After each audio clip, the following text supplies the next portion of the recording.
নমস্কার, আমি শুভ। আপনারা দেখছেন জিটিভি, দ্রুত হচ্ছে সবার সাথে। এই সমস্ত বৃষ্টি কাণ্ডের সামনে একটা পেছনে একটা শ্রী লাগিয়ে দেওয়া, তো এই জন্যই যাতে ওটা দিয়ে পুরোটা ঢাকা পড়ে যায়।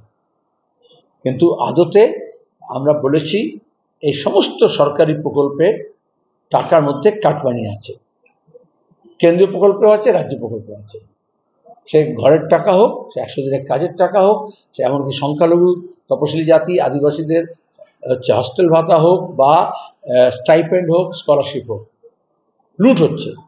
এবং এই জন্য অনেক প্রকল্প বন্ধ হয়ে গেছে, তারা লোকের টাকা পাচ্ছে না। স্টাইপেন্ড স্কলারশিপ তো বন্ধ হয়ে গেছে, টাকা পাচ্ছে না। হস্টেল ভাতা বন্ধ হয়ে গেছে, পাচ্ছে না। কিন্তু সেখানে দুর্নীতিটাকে দমন না করে তারা যা করছেন প্রকল্পকেই বন্ধ করে দিচ্ছে। আমরা চেয়েছিলাম দুর্নীতিটা বন্ধ হোক এবং সেটাই চাই। আর যারা প্রাপক আছে তারা সরাসরি যাতে সরকারি টাকাটা পায়। মাঝখানে এই সরকারি আধিকারিক হন, মাঝখানে দালাল হোক, বা তৃণমূলের নেতা হোক বা বিজেপির নেতা হোক, যারা এই নেপোয় মারে দুই যেটা হচ্ছে সেটা বন্ধ করতে হবে। জমি দপ্তর কি করছে? উনি নিজে ভূমি সংস্কার দপ্তরের মন্ত্রী। সবচেয়ে বেশি গোটা রাজ্যে জমি দখল কারা করছে? সরকারি হোক, বেসরকারি হোক, কৃষকের জমি হোক, পাট্টা পাওয়া জমি হোক। এই নির্বাচন পরেও বিভিন্ন জায়গায় অভিযোগ হচ্ছে পাট চাষ হচ্ছে কৃষকের, সেখানে দাঁড়িয়ে তৃণমূলের ঝান্ডা লাগিয়ে দিচ্ছে। আর পুলিশ এমন কেন যে মুখ্যমন্ত্রী বললেন নবান্নতে, খবরের কাগজে প্রথম কথায় বেরোলে তবে সে সক্রিয় হবে, বাকি সময় কি নাকে তেল দিয়ে ঘুমায়? তাহলে ভূমি সংস্কার দপ্তরের যে জালিয়াতি, কারণ মমতা ব্যানার্জির নেতৃত্বে জমি মালিককেও পাট্টা আর কারোর নামে করে দেওয়া হচ্ছে, কাগজ চেঞ্জ করে দেওয়া হচ্ছে। পুরসভাগুলো আখড়া হয়ে গেছে। ওয়াকফের সমস্ত সম্পত্তিগুলো এই মালদা মুর্শিদাবাদ পর্যন্ত, কলকাতা হাওড়া তো বটেই, যেখানে দখল করে নিয়েছে তৃণমূলের নেতারা বা পুরসভা। তাহলে সেগুলো কে দেখবে? মুখ্যমন্ত্রী তো বিরোধী দলের নেত্রী নন যে প্রেস কনফারেন্স ডেকে হইচই করে দেবেন। তিনি মজা হচ্ছে এই ধরনের প্রশাসনিক বৈঠক একেবারে ফুল ভিউতে সবাইকে ডেকে নিয়ে খবরের কাগজ, টেলিভিশন চ্যানেল দিয়ে এটা বিজ্ঞাপনের জন্য করেন, বিজ্ঞাপিত করেন। এগুলো তো অর্ডার দিতে পারেন, এগুলো তো ফাইলে নোট করতে পারেন, এগুলো তো বিভিন্ন ডিপার্টমেন্টকে বলতে পারেন যে এই কাজটা তুমি করো। পানি জলের সংকট কেন, রাস্তার 2 নম্বরই কেন, তোলাবাজি কেন হচ্ছে, তৃণমূলকে বলতে পারেন না। দুর্নীতি কেন হচ্ছে এটা বলতে পারেন না। জমি দখল কেন হচ্ছে সেটা জমি ডিপার্টমেন্ট বলতে পারেন না। স্বাস্থ্য দপ্তরের বেহাল কেন, স্বাস্থ্য দপ্তরের মন্ত্রী হিসেবে তিনি নিজে কাজ দিতে পারেন না। যেটা তার নিয়ম মাফিক প্রশাসনিক কাজ, সেটা তিনি ঢাক ঢোল পিটিয়ে বিজ্ঞাপন করে করছেন।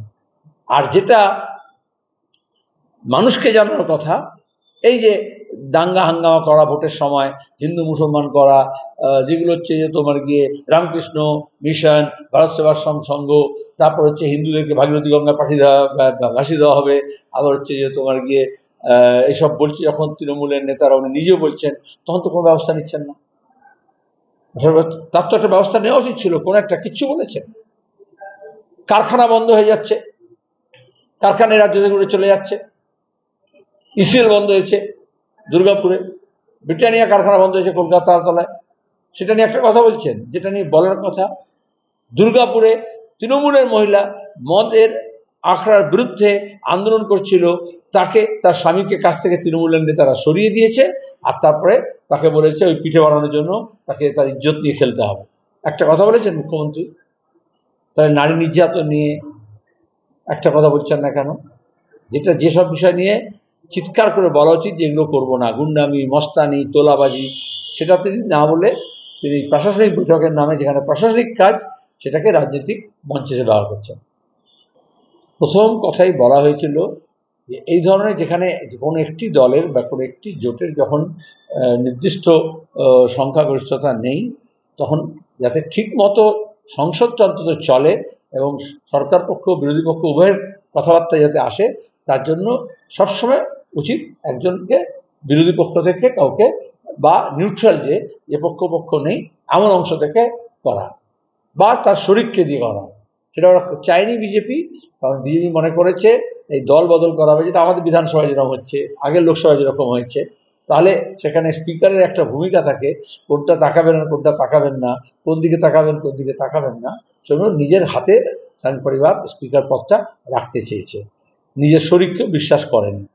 আবার অন্যদিকে কালকে যখন বিরোধীর সমর্থন চাওয়া হয়েছিল, তখন একটাই কথা বলা হয়েছিল, আগেটা ছিল অতীতে দেখবে আমাদের দেশে এবং আমাদের তোমার গিয়ে লোকসভায় সবসময় শাসক দলের যদি স্পিকার হয়, তাহলে ডেপুটি স্পিকার বিরোধী দলের কেউ হবে।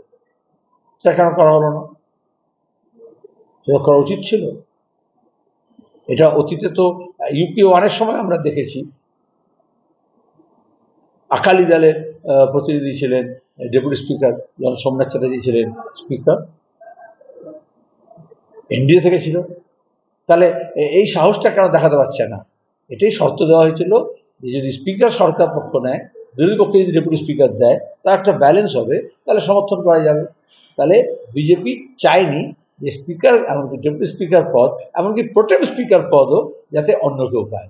এটা হচ্ছে একদলীয় শাসন কায়েম করার যে স্বৈরতান্ত্রিক মনোভাব এবং গণতন্ত্র বিরোধী, আর আমাদের সাংবিধানিক বা সংসদীয় যে কনভেনশন আছে সেটাকে না মানার দরকার।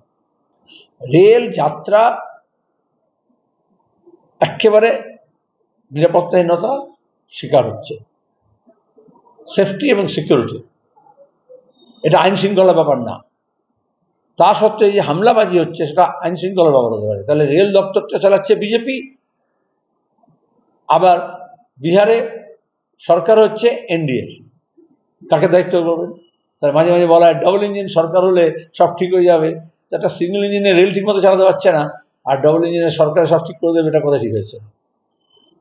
আমার মনে হয় হইচই করে কোটি কোটি টাকা খরচা করে এই যে বুলেট ট্রেন, এই যে বন্দে ভারত, এইসবের গল্প শোনানো হচ্ছে। আর সাধারণ যে মানুষ যেখানে যাত্রা করেন, নিম্নবিত্ত মানুষ, মধ্যবিত্ত মানুষ, তার দৈনন্দিন কাজে, চিকিৎসায়, শিক্ষার জন্য, আত্মীয় স্বজন এখানে যাতায়াতের জন্য, ট্যুরিজমের জন্য যে সমস্ত ট্রেন ব্যবহার করেন, সেইগুলোকে ক্রমাগত যাত্রাকে দুর্বিষহ করে দেওয়া হচ্ছে, যাতে একেবারে প্লেনের ক্ষেত্রে যেরকম করা হয়েছে যে যখন প্রয়োজন হবে বেশি দাম হাঁকবে, মানুষের যখন প্রয়োজন হবে এরকম প্রাইভেট কোম্পানিগুলোর হাতে এই গণপরিবহন ব্যবস্থাকে ধ্বংস করে তাদের হাতে ক্লাস পরিবহন ব্যবস্থা করে দেবে, যাতে মাস ট্রান্সপোর্টের সিস্টেম শেষ হয়ে যায়। আচ্ছা, এই মুখ্যমন্ত্রী বলেছিলেন, গত বিজনেস সার্ভেতে বলা হয়েছিল ব্রিটানিয়া কোম্পানি দেখো তোমরা তোমাদের খবরে লিখে দিয়েছিল 300 কোটি টাকা খরচ করে নতুন বিনিয়োগ করবে এবং তারাতলার ওই কারখানাটাকে নাকি মডার্নাইজ করবে, রিনোভেট করবে। তাই সাবমিট করে কী হয়? শুধু মুখ্যমন্ত্রীর ছবি লাগানো হয়, কি খাওয়ান দাওয়ান হয়, খাবার টাকা পয়সা লুট হয়। আসলে যে কথাটা বলেন সেটা তো মিথ্যে কথা বলেন। ব্রিটেনের একটা উদাহরণ। তো উনি স্পেনে গিয়ে বলেছিলেন কোথায় স্টিল কোম্পানি হবে, তোমরা কত লিখেছিলে, স্টিলের কারখানা হবে, সৌরভ করবে, বলেছেন না? সেটা কত বিজ্ঞাপন হলো, কত ইন্টারভিউ হলো, হলোটা কি? মুখ্যমন্ত্রী যেটা বলেন কাজটা তার উল্টো হয়। কিন্তু আমাদের রাজ্যে শুধু পরিযায়ী শ্রমিক হবে, এখানে কলকারখানা না হয় তাহলে হবে না। এই কথাই আমরা বামপন্থীরা বলেছিলাম। এই রাজ্যেই শিল্প কারখানা গড়ে তুলতে হবে। পুরনো যে শিল্প কলকারখানা রয়েছে, সরকারি হোক বেসরকারি হোক, সেগুলোকে বাঁচাতে হবে। কেন্দ্রীয় সরকারও তার সমস্ত দপ্তরগুলো গুটিয়ে নিচ্ছে, অন্য জায়গায় নিয়ে যাচ্ছে, আর প্রাইভেট কোম্পানিগুলো এই তোলাবাজির জ্বালায় এবং আইন টিটিউসির জুলুমে তারা হচ্ছে কারখানা বন্ধ করে দিচ্ছে। আমরা কি বলেছিলাম? উনি যে 25-75 ভাগ করেছিলেন, তাহলে 25% বলেছিলেন তোমরা খাও, তৃণমূলের নিচেতলা পঞ্চায়েত পুরপ্রধান এদেরকে বলেছিলেন, 75 ভাগ কালীঘাটে বলে ধরেছিলেন। 75 তো সব রাখেনি, তার মধ্যে যেমন কিছু অর্পিতা আর পার্থ চ্যাটার্জি, তারপর জ্যোতিপ্রিয় মল্লিক, তারপর অনুব্রত, এরকম আরও নানান সব নাম বেরিয়েছে, তাদের কাছ থেকে কিছু পাওয়া গেছে। আর একটা বড় অংশের পার্সেন্টেজ বিজেপি নেতাদের কাছে দেওয়া হচ্ছে। মমতা নিজে স্বীকার করেছেন। তা নাহলে তো টিকে থাকবে না। ভাইপো সবটাকে বিদেশে পাঠাচ্ছে, একটা অংশ বিদেশে পাঠাচ্ছে, একটা অংশ দিল্লিতে নাগপুরে পাঠাচ্ছে, পরিষ্কার কথা। এর আমরাই তো প্রথম থেকে বলে এসেছি। এখন উনি কবুল করছেন, তো মুখ্যমন্ত্রী কবুল করলে হবে না। তাহলে তৃণমূলের নেত্রী তিনি, তৃণমূলের কোন নেতা বিজেপিকে টাকা দিচ্ছে তিনি জানেন না? তিনি সব খবর রাখেন। তাই তিনি পুলিশ মন্ত্রী, তার পুলিশ কি করছে? তাহলে সেখানে কেন? এটা তো বেআইনি লেনদেন। একটা সাধারণ মানুষ যদি 20,000 টাকার বেশি কোনো টাকা নিয়ে ঘোরে, তাহলে আইন অনুযায়ী নতুন এখন হচ্ছে যে তুমি ক্যাশ টাকা ট্রানজ্যাকশন করতে পারবে না। তাহলে লক্ষ লক্ষ কোটি কোটি টাকা আদান প্রদান হচ্ছে বিজেপি আর তৃণমূলের নেতাদের মধ্যে। সে নিয়ে কেন্দ্রের বা রাজ্যের এজেন্সিগুলো কী করছে? আপনারা এতক্ষণ দেখছিলেন জিটিভি, দ্রুত করতে সবার সাথে। জিটিভির আরও নতুন নতুন খবরে আপডেট পেতে এক্ষুনি লগ ইন করুন www.gtblivenews.com।